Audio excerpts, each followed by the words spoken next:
experience to teach in the Nagong village, despite not being fully prepared or knowing it would happen, was one of my favorite experiences, as well as the most surprising to me.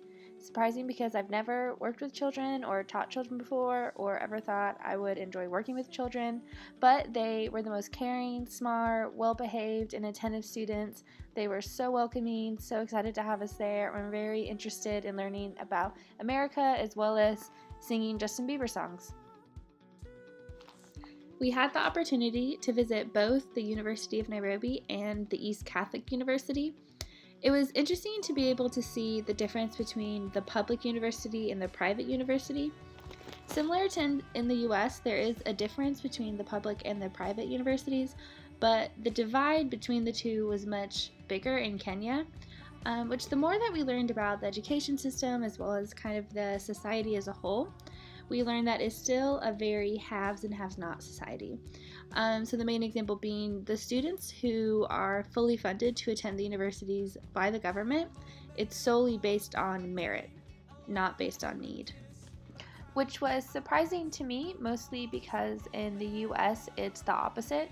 The students that are need-based are the ones that are receiving more of the government funding.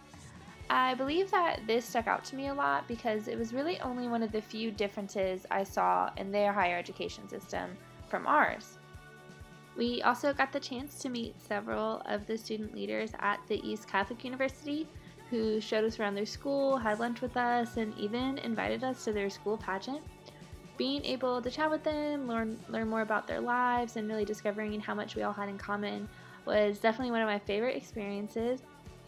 One of the students I chatted with, Esther, told me about her aspirations to be a lawyer, her 2 jobs, her hobbies, and how she still found time to run a student organization, as well as she was planning to go abroad to do a service project, which the service project that she was planning to do functioned very similar to service programs that I've participated in the past, as well as related very much to what I currently do in the Center for Service Learning.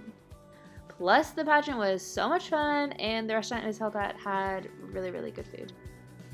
So everywhere we went, everyone we met said to us, "I hope you feel welcomed and I hope you feel at home," and really went the extra mile to make sure that we truly felt that way, which to me, that right there sums up the people that we encountered while we were in Kenya. And really one of my biggest takeaways from our trip was really learning and understanding that despite living halfway across the world from each other, despite growing up in very different cultures, very different environments, we are still far more alike than we are different. And I think taking that mindset back to Western of one, taking the time to actually make sure that all of the students I work with really feel welcomed and really feel at home here at Western and in our office, and then also realizing that as Americans, as Western students, we all have differences, but really finding the commonalities between us and making a stronger community.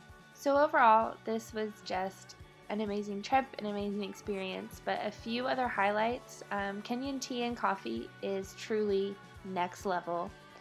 As well as just the group, I think we all had a really good dynamic, and even doing things like hanging out before dinner, riding the bus, anything we were doing was always fun, was always exciting, and we were just always having a good time, and I don't think I could have asked to go to a whole other country, a whole other continent without a better group of people.